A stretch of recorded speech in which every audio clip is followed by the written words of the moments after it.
Well, good afternoon to everybody. Live from the orchards in Zillow, Washington. And I think we've got our guest speakers dialing in today from Yakima area. And Dave, where are you calling in from tonight? On Canada? Is it Ontario? Chilliwack, BC. Chilliwack, Vancouver. Is that better outside of Vancouver? Just outside of Vancouver, yeah. It's but thunder. not beyond hope. It's not beyond hope. There you go. Chilliwack's fun to say though. Yeah. Well, great to have everyone here today for the monthly AgTech Meetup. I'm Steve Mantle with Innovate Ag. And really, this is our second go round. Last month, we talked about networks and applicability for orchards. Interestingly, I was just out meeting with Scott Waller, who was one of the speakers last month. That was the guy just honking at me in the background. He's putting out a LoRaWAN implementation out at a vineyard out here in Zilla, tying in for water monitoring. Interesting stuff. But today we've got Dave with KPMG, Dan Maycock with Loftus Labs, Michael Moore representing the grower community from Allan Brothers, and we're talking all about data and AI. Why don't we move to the next slide, Ian? So we'll kick it off, and then I'm going to move into the background and leave this really to the Dan Maycock show. We'll start with a quick little attendee poll in a moment here, asking for your points of view and perspectives on how data and AI is best used and where there is the most potential for it in the future when it comes to really fruit crops / permanent crops. And then just a quick backdrop on each of the participants. Again, Dave Guthrie with KPMG. He's going to talk about what KPMG is doing with data analytics. Super interesting, and he brings a perspective on what KPMG is doing across the world on this. And great background as well with his masters, and really cool as he was sharing the other day about KPMG ignition centers. So stay tuned on that. The Honorable Dan Maycock has a great kind of quick run through on how farming is being disrupted and delving into data opportunities that are practical in ag. And then Mr. Michael Moore is going to speak from a grower view on how data is being used to monitor crops and AI machine learning. So they'll each talk for 6-7 minutes a pop, and then we'll move into breakout rooms that will be hosted by the three of them. You'll pop in and join on those and have a discussion in those respective areas. Pop in, so if you could hold your questions for those breakout rooms. Then we'll do basically a rotation every 5 to 7 minutes between the three breakout rooms. And so this is your opportunity to heckle Dave and Dan and Michael, but just be careful, they turn about as fair play. Then we'll wrap it up with a little bit of open discussion and Q&A toward, and then talk about a closing poll on IoT and what you'd like us to do next month, same time, same place. And so that's about it. Why don't we flip into the poll if that works, Mr. Ian? Sometimes these things work on Zoom, sometimes not so much. Okay, good. So if you could answer the two of these. So really it should be the same answers for or options for both. Basically how data and AI is being used most effectively in the fruit industry today. And where do you see there being the most potential? I'm gonna figure out what my vote is here. We'll give you a minute or so, and then we'll share out, I believe Ian should be able to share out the real-time results on a screen.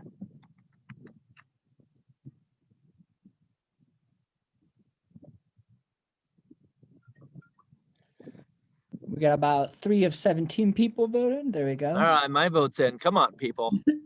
Step it up. Let's go, let's go. Yeah, great to have all you guys here. Looks like we've got Herman, Jackie, Hayden. Welcome, Hayden. We have a couple people calling in via audio. Rob Tiffany is on here from Ericsson. He'll be one of the speakers next week. next month in the IoT session. Stefan, welcome. Wayne Shaw, live from Australia, good stuff. Okay, how are we doing on the poll there? How many results do we have, Ian? 11 of 17. Let's give it like a couple more seconds, then Yeah, one. it's the final countdown. 13 of Pop, pop. 17. 4 more. We'll give it 10 seconds.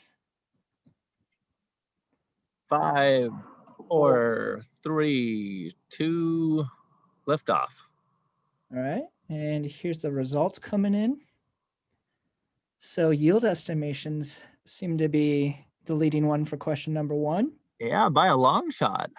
And then number 2, yield prediction again. Interesting. Same percentage. Everyone voted the same way for yield. And then what? So crop assessment and health kind of coming in is so used most effectively. Weather management being second today, and then third is chem. Interesting. And then future, yeah, long shot on yield, and then really kind of a tie across a few of those.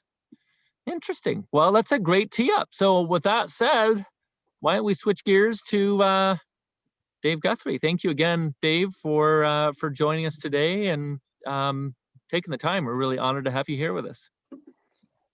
Great, and thanks for having me up. So again, you can see my little profile here. Look forward to attending and having a great conversation today.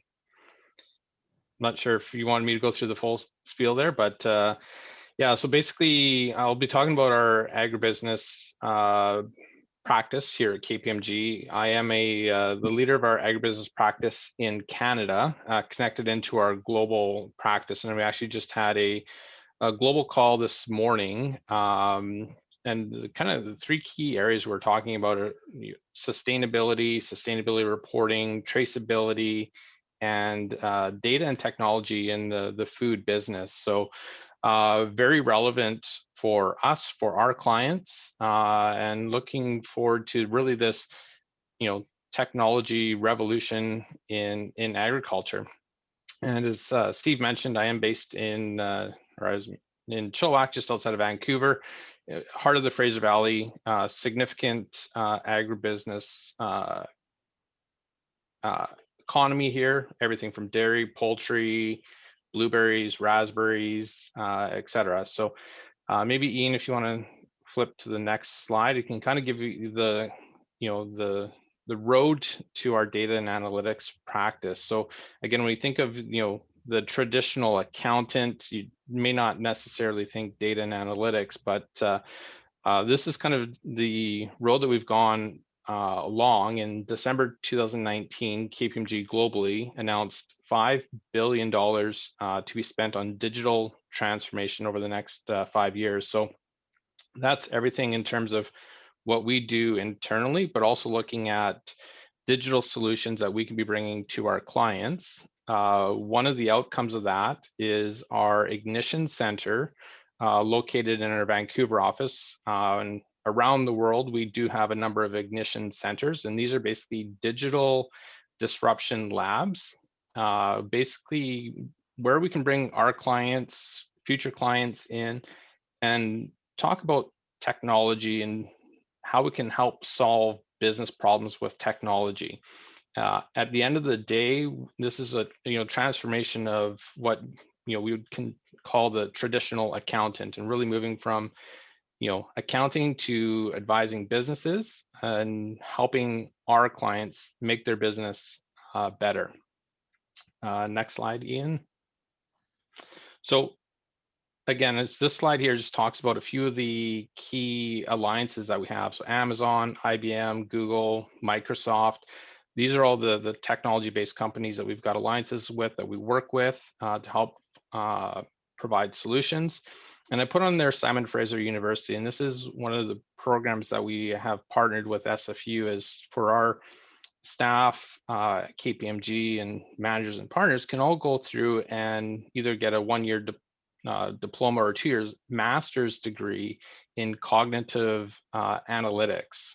So we're seeing some great outcomes from that program from our staff and students that are going through this, and taking data and really interpreting it to unleash the value within our clients' businesses. So that's an exciting program, and really looking forward to the future from that program and our team members that we have.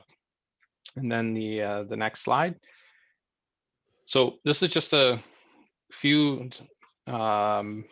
deliverables that we do. So I call this kind of the farm of the future, and this is really looking at benchmarking and data reporting, dashboards.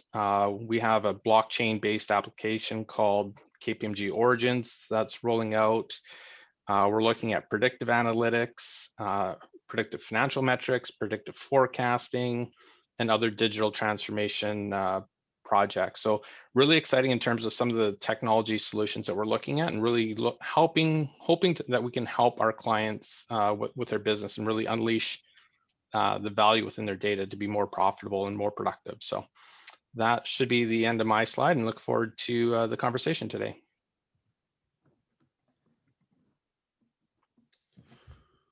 Thank you. So looks like I'm up next. So Dan Maycock, I'm Principal of Engineering at AnalysisLoftus Labs.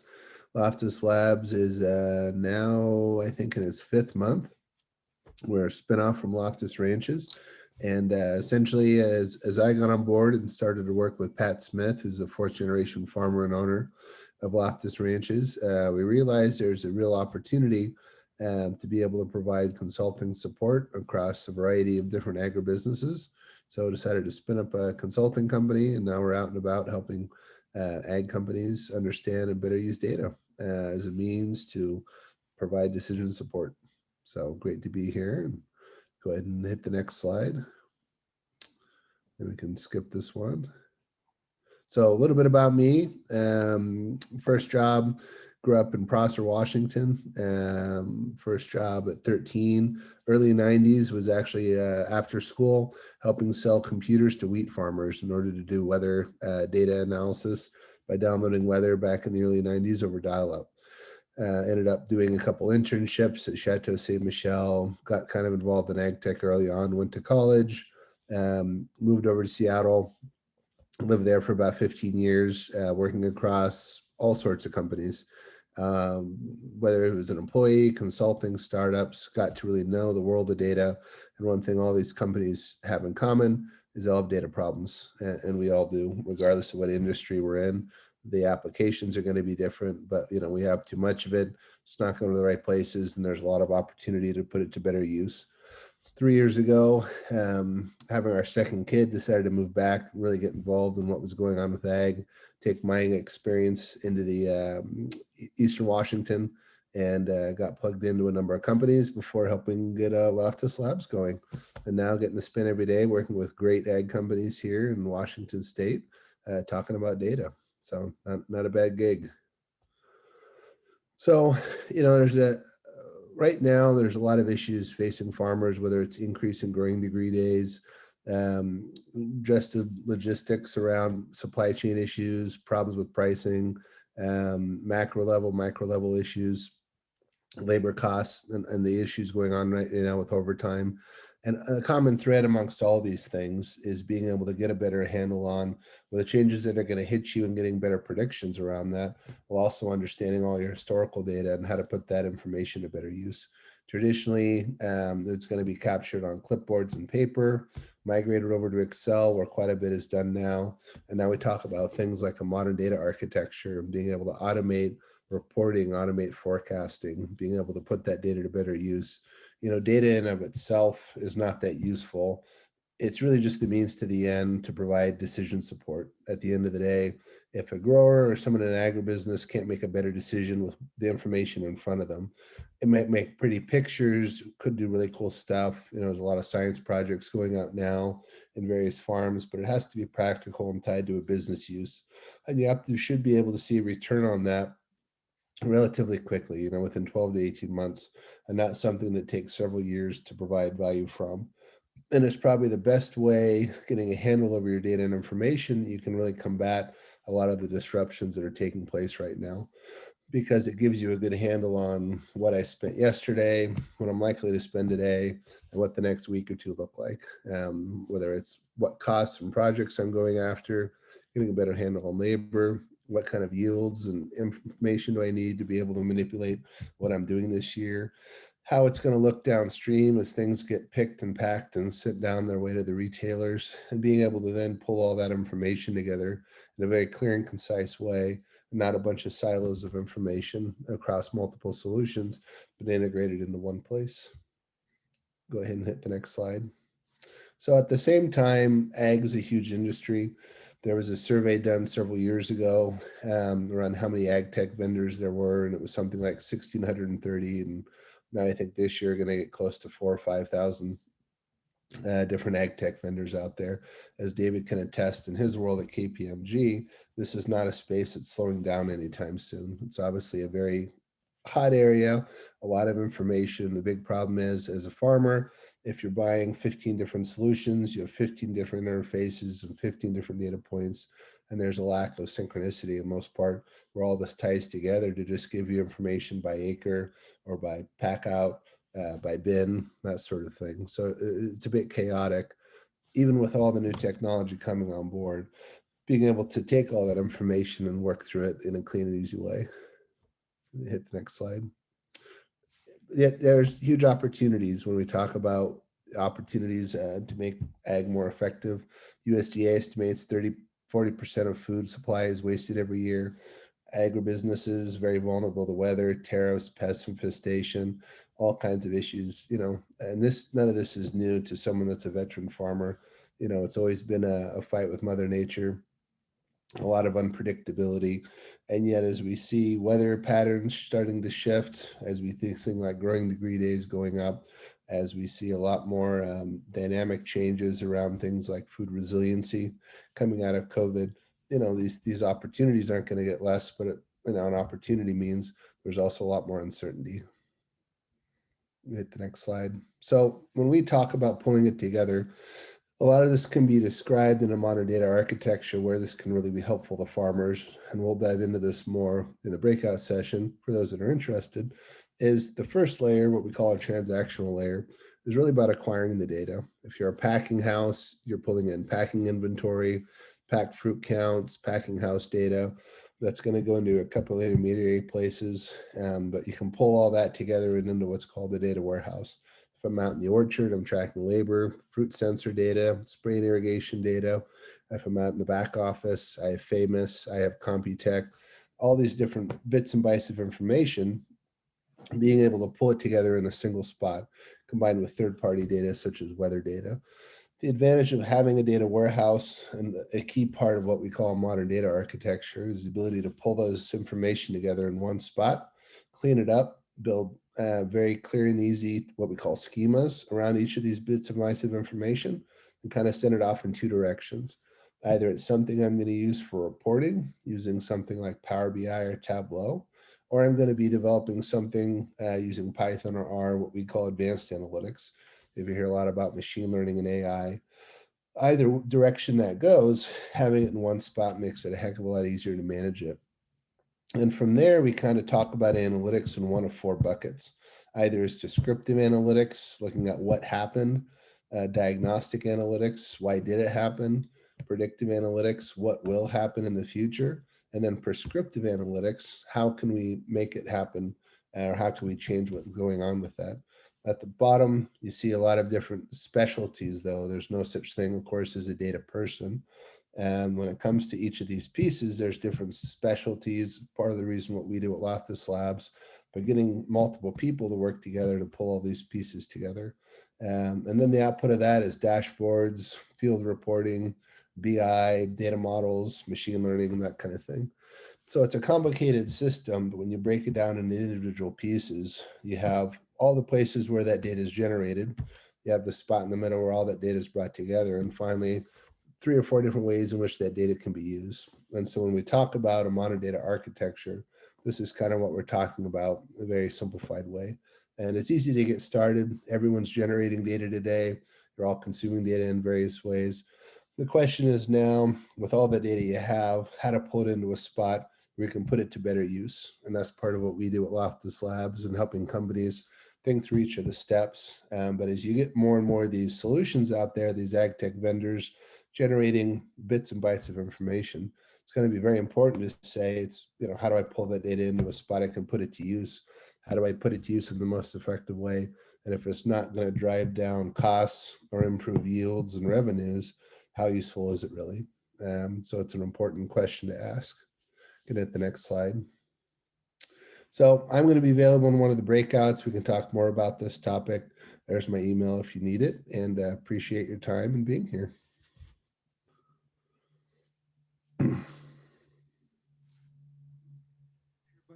My name is Michael Moore, and I've been working in technology for the past 25 years.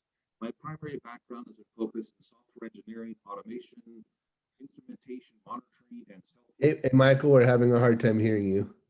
Oh, you are? Yep. I got my. Can you hear me okay now? A little bit better. Okay, let me just get over close to the microphone. So, yeah. Hi, everybody. My name is Michael Moore. I've been working in technology for 25 years. Background in software engineering, automation, instrumentation, monitoring, self-healing, data analytics, and running large-scale services. Spent last 20 years working for Microsoft, as well as a few other independent technology companies. So since joining Allan Brothers a year ago, it's actually been a year ago last week, I really hit the ground running, literally. It's been quite an experience. So I worked with Dan previously when he was at Allan Brothers as a CIO, hired me in as a contractor. Since then, I've been able to jump right in and solve problems and get more insights, and pretty much have taken the process we use to manage large-scale services and identify the best probabilities and best outcomes and apply that to the packing house as well as the orchard operation. I'll teach you a little bit how we do that. So, our approach has been to gather data, as much data as we can from all the various places. And so we're looking at, all kinds of open source APIs. We're looking at, of course, all the equipment that we've purchased. We want to make sure that we're able to get at all the data. We don't want to deal with any companies that are going to want to, own the data and not let us have it, for example. So the approach is get data from all the various, cost centers and business units. If they don't have data available, find ways to instrument them, find additional data points you can collect. So, and ultimately what we're going to be creating is various dashboards, reports, alerts, historical averages, and really pretty much with the goal to help identify where we can drive more efficiency and quality and reduce costs. So my primary goal has kind of been hitting on some of the things the survey talked about was yield, irrigation, and labor, not necessarily in that order, but yeah, I've been focused on reducing labor costs, identifying trends and success factors to get higher quality from what we have.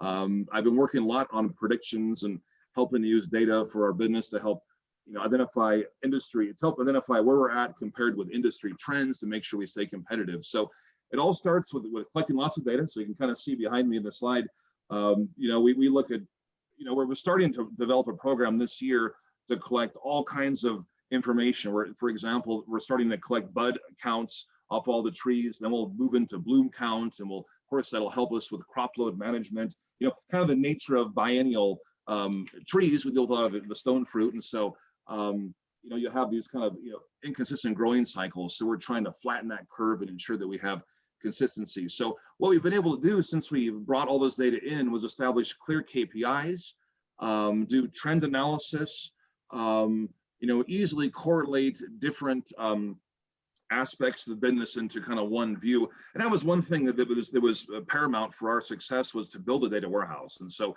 we take all of our payroll data, of course, is all the way down to our pack out data, and we're able to munge that together to really come up with a true cost for price per pound, understand what our actual ROI is going to be per block, understand the various inputs and things we can actually change to influence the costs and what have you. And of course, keeping track of, pricing trends and that kind of stuff will help us understand, if we're going to turn the dial up a little bit more, or maybe, ease back on some things.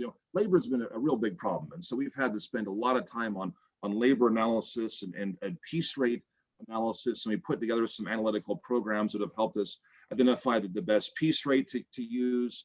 We've, of course, we've, employed a lot of gamification in our business. We have a lot of labor. And so we have packing house, we got 350 employees. So we've been able to use analytics to actually help people, go for better incentives and these kinds of things, and are able to get more performance out of people, and also weed out the poor performing aspects of the business too. So a lot of it is goal setting. This year we did a really big kind of top down, bottom up setting of goals, where we figured out what we want to have as our gross margins for all of the different parts of the business. Now we're actually tracking.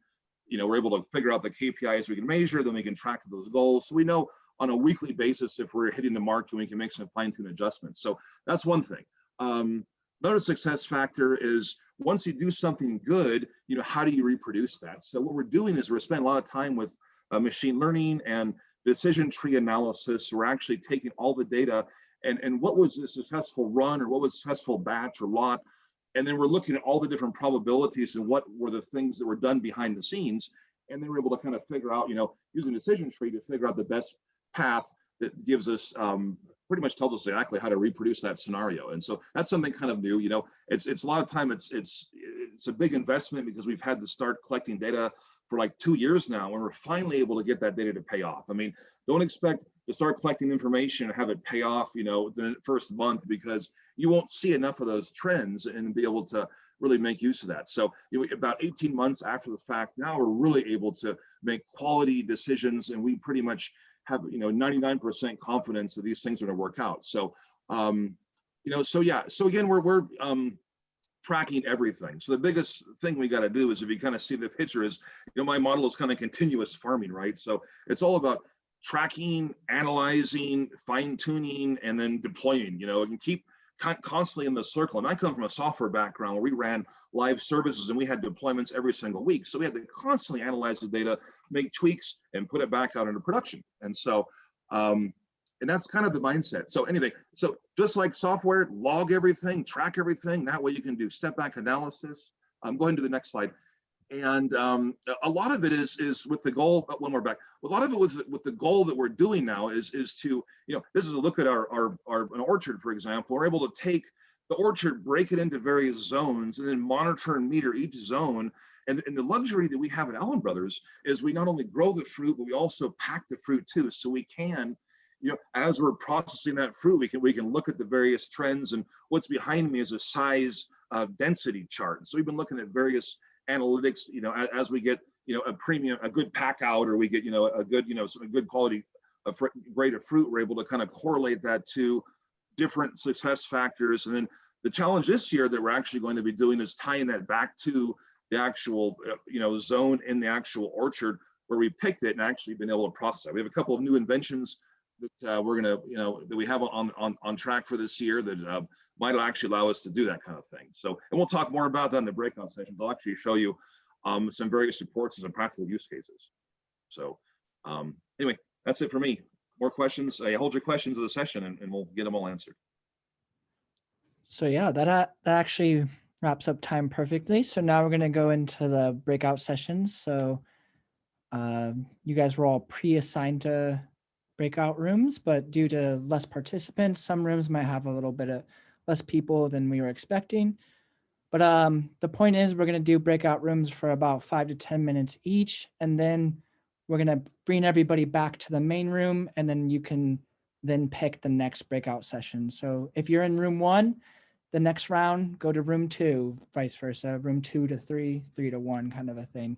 And then we'll just cycle through. That way you guys can each ask your personal questions with Michael, David, or Dan, and then we'll come back to it, have a closing poll, and wrap things up. So let's get this going.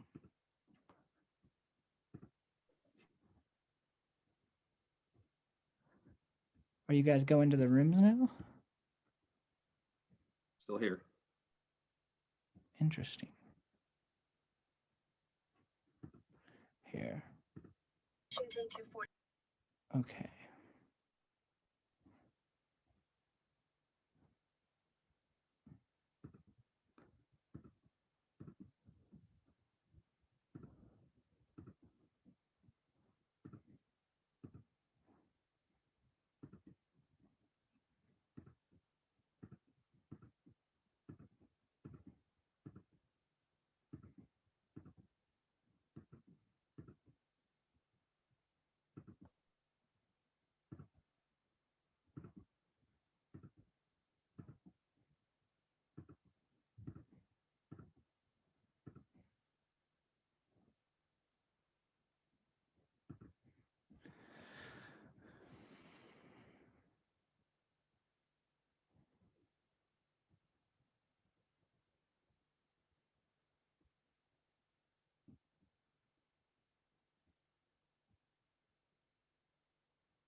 Yo.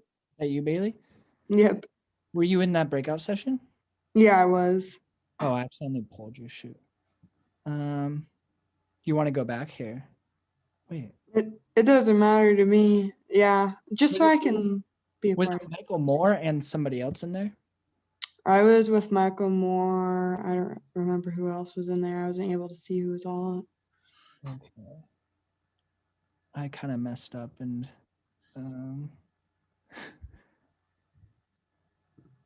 now it won't let me put you back in there. Interesting.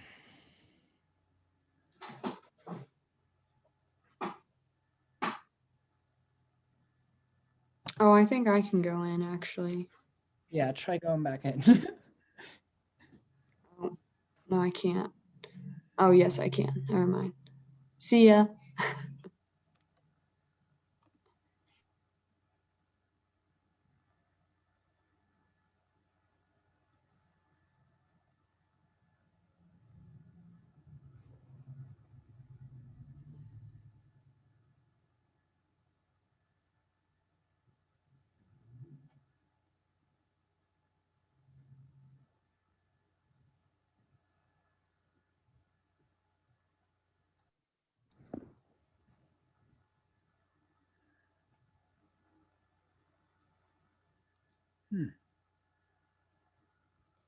Hello there.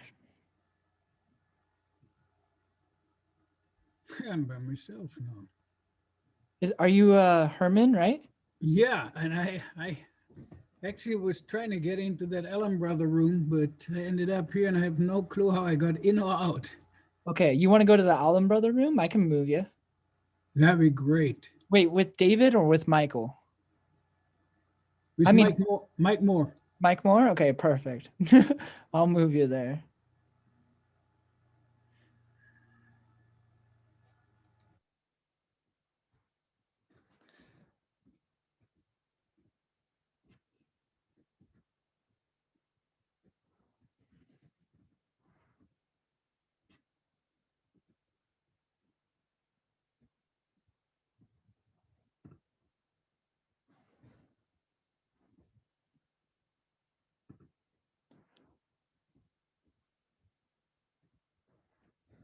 Hi there, how you doing?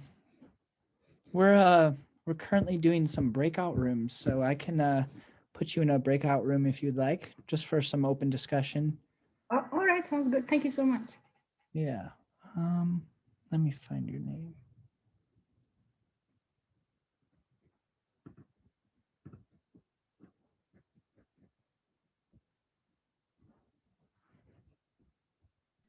I think I kind of joined very late. Yeah, you're good. Don't worry. It's just an open discussion, so people are talking openly. I think you might get a request to join now. I don't know. Did nothing pop up? Join. Okay, thank you. Yeah, no problem.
All right, now I can move you to a different room. I'll be moving you to room 2, but David hasn't left yet. Oh. All right, there we go. Move to room 2, and I'll move. Oh, your whole room's leaving. Sweet.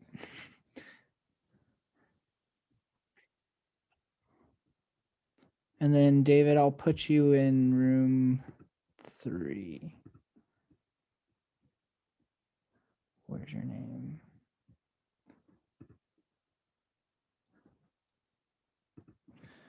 And then, yeah.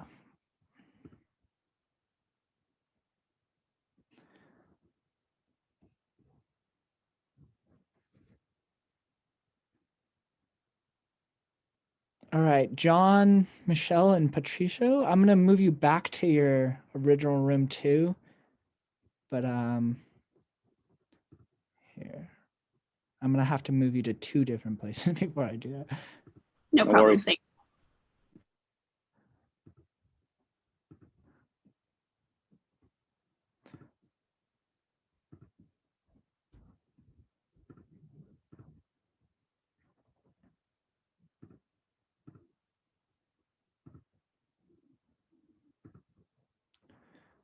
There we go. All right, let me know if you guys are getting your move to things appropriately.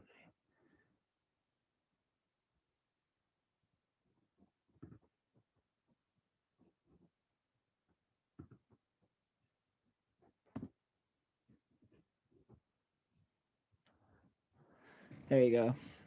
All right, John, I think you should have a little thing that says join room 2.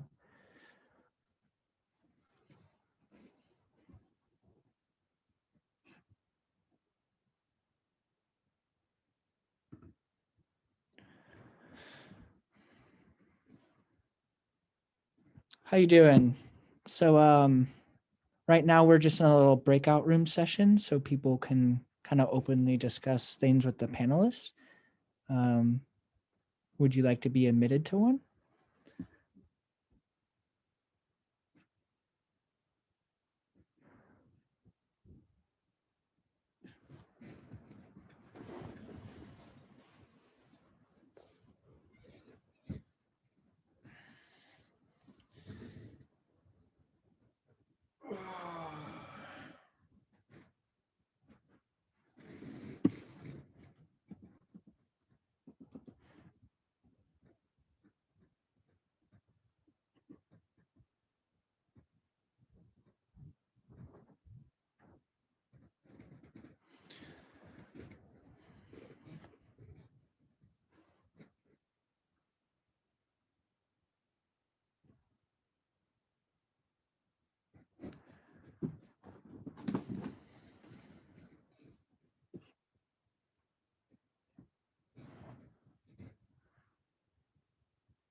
All right. You've been in room 1, right, Dan? Room 1 and 2? I think so. Okay, perfect. I'll move you to 3. And I'll move David to 1. And I'll move.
Did you get kicked?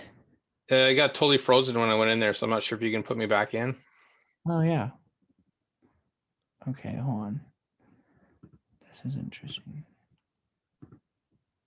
All right, what's going to happen is I'm going to move you to room 2. Then that will allow me to move you back to room 1. Okay.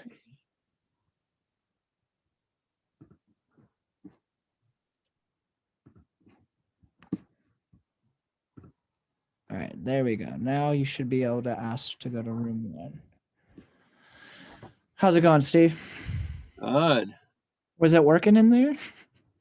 I was in room 1 for a little bit, and then Yeah, what I was doing is I was swapping the people. You're still frozen? No, you went to room 2 and then it automatically kicked me back out to the main room here. Okay. oh, zoom. Yeah. All right, let's try now. Does it request you to like move, or does it just move you automatically? The last one moved me automatically. This one's got the invite, so I'll join that and see how it works. All right. Oh. Steve, having trouble bounce too.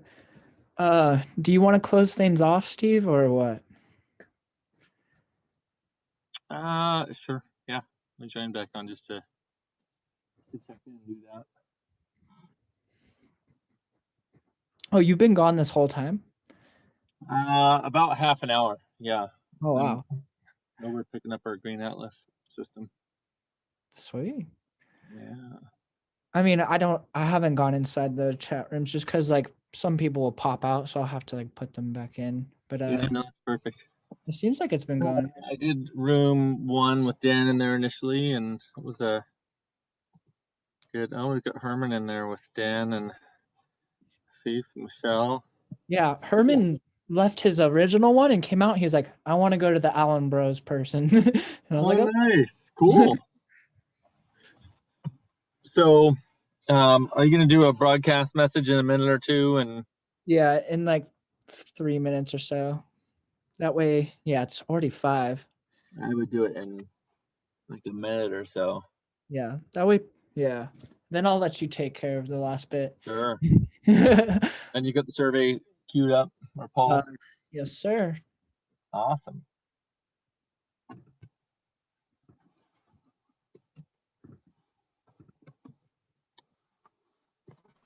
Is going in Sunnyside or Mabsam? This is a beautiful farm, guys. Yeah.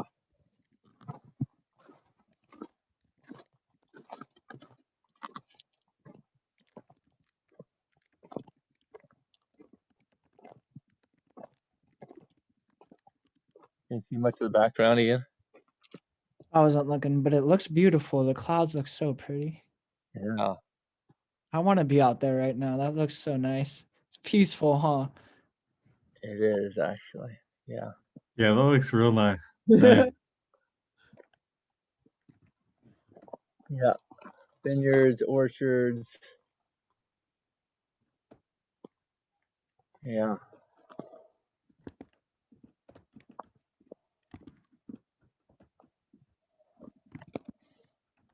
All right. If you haven't already, Ian, why don't you do a broadcast just saying, all right, that's 1 minute to wrap up or something along those lines. Oh, we'll meet.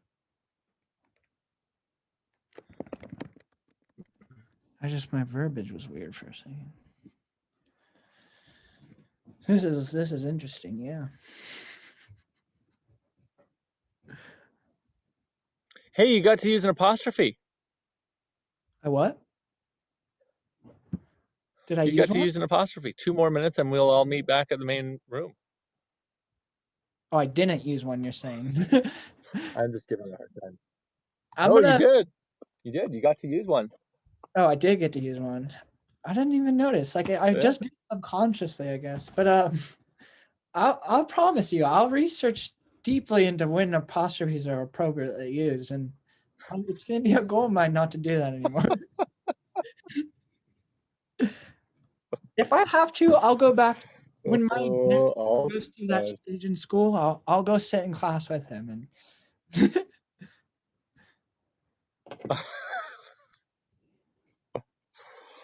Oh goodness. All right, 4:58. We give him about another 30 seconds. Let's see who stuck around. It looks like Matt was in for a little bit. He dropped. Yeah. John Morris, Patricio, Rob, Tiffany, Herman, Michelle, Afif, Jacqueline. And Okay, I'm going to click close all rooms because I think it gives them a few seconds. Yep. There you go. Oh, you did it, huh? Yeah. From the I phone. got trick finger. No, I'm on my laptop. Okay.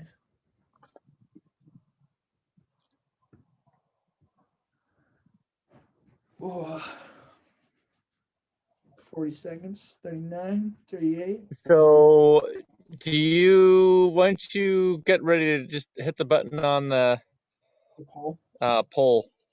Perfect. Once everyone comes back, but just I'm ready to click it. All right, I've got it.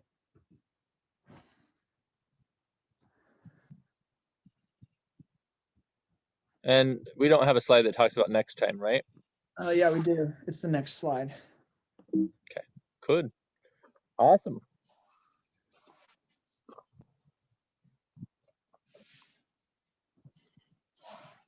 Nice view you got there, Steve. We had snow all day pretty much again. Are you serious in Montana? Really? Yeah. Wow.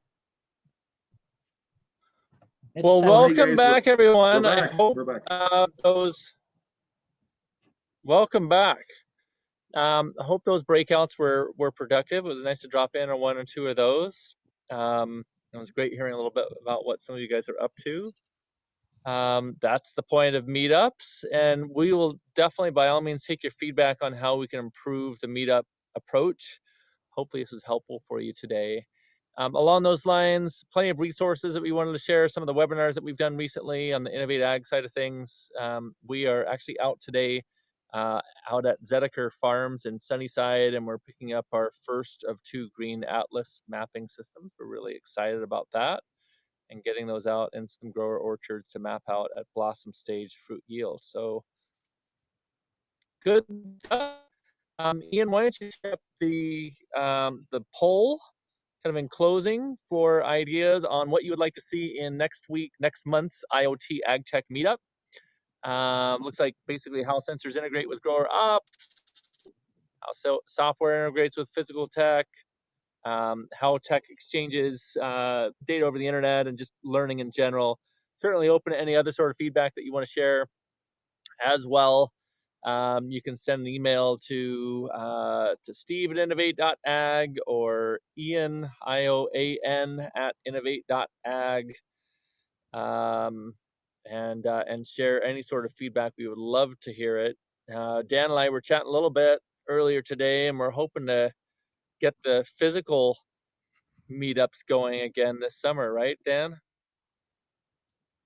Yeah, Be awesome. once COVID's clear, I'll probably be starting them up in Yakima, TBD on the location. Love it.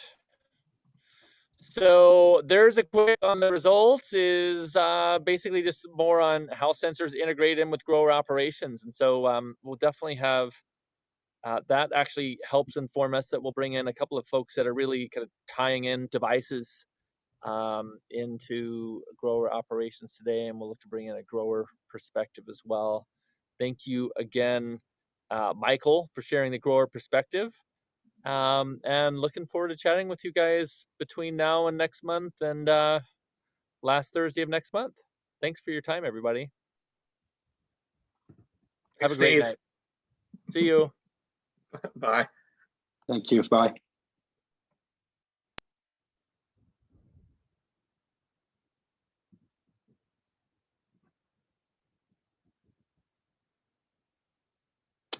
It's just me and you, Michael. I'm just gonna make sure I stop recording.